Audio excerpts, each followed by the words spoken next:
കേരള ശാസ്ത്ര സാഹിത്യ പരിഷത്തിന്റെ നേതൃത്വത്തിലുള്ള ക്വാണ്ടം സെഞ്ചുറി സയൻസ് എക്സിബിഷൻ ചേർത്തലയിൽ ആരംഭിച്ചു. ചേർത്തല സെന്റ് മൈക്കിൾസ് കോളേജിലാണ് എക്സിബിഷൻ നടക്കുന്നത്. ചേർത്തല MLA കൂടിയായ കൃഷിമന്ത്രി P. പ്രസാദ് എക്സിബിഷൻ ഉദ്ഘാടനം ചെയ്തു. ഇപ്പോൾ ഈ ക്വാണ്ടം കമ്പ്യൂട്ടിങ്ങിൻ്റെ കാലത്താണ് ഇപ്പോൾ നമ്മൾ നിൽക്കുന്നതല്ല. 0 നും 1 നും ഇടയിൽ ഒരുപാട് കാര്യങ്ങൾ വീണ്ടും ഉണ്ട്. നമുക്ക് ഓൺ ഓഫ് എന്ന് ഞങ്ങൾ പഠിക്കുമ്പോൾ ഞങ്ങൾ ക്ലാസിക് മെക്കാനിക്സിനെ കുറിച്ചാണ് ഞാൻ സബ്സിഡിയറി ഫിസിക്സ് പഠിച്ചാണ്. അപ്പോൾ ക്ലാസിക് മെക്കാനിക്സിനെ കുറിച്ച് പറയുന്നിടത്ത് നിന്ന് ക്വാണ്ടം മെക്കാനിക്സിനെ കുറിച്ച് പറഞ്ഞപ്പോൾ ഒരു അത്ഭുതകരമായ കാര്യമാണ്. അന്ന് തന്നെയും അപ്പോൾ അതിന് മുമ്പ് തന്നെ ഇപ്പം ഐൻസ്റ്റീൻ്റെ അല്ലെങ്കിൽ ന്യൂട്ടൻ്റെ ഒക്കെ വരുമ്പോഴൊക്കെ തന്നെയും ഇത് വളരെ അത്ഭുതപ്പെടുത്തുന്നുണ്ട്.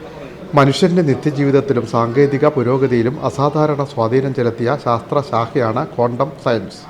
എങ്കിലും ആ ശാസ്ത്രശാഖയെ വേണ്ട രീതിയിൽ മനസ്സിലാക്കുന്നതിന് സാധാരണ ജനങ്ങൾക്ക് കഴിഞ്ഞിട്ടില്ല.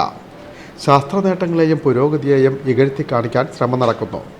കണ്ടുപിടുത്തങ്ങളുടെ ഉത്ഭവങ്ങളെ സംബന്ധിച്ച് തെറ്റായതും അബദ്ധജടിലവുമായ വിവരങ്ങൾ പ്രചരിപ്പിക്കാൻ ഔദ്യോഗിക കേന്ദ്രങ്ങൾ തന്നെ പരിശ്രമിക്കുന്ന വർത്തമാനകാലത്ത് ക്വാണ്ടം എക്സിബിറ്റ് പോലുള്ള ശാസ്ത്ര പ്രചരണ ശ്രമങ്ങൾക്ക് വലിയ പ്രാധാന്യമുണ്ടെന്ന് മന്ത്രി പറഞ്ഞു. ശാസ്ത്ര നേട്ടങ്ങളെയും സാങ്കേതിക വിദ്യയെയും എതിർക്കുന്നവർ അന്ധകാരത്തെ ആരാധിക്കുന്ന ശക്തികളാണെന്നും മന്ത്രി സൂചിപ്പിച്ചു. College principal doctor Sindhu R Nair അധ്യക്ഷത വഹിച്ചു. ജനറൽ കൺവീനറും പരിഷത്ത് ജില്ലാ പ്രസിഡന്റുമായ ഡോക്ടർ T. പ്രദീപ് സ്വാഗതം പറഞ്ഞു.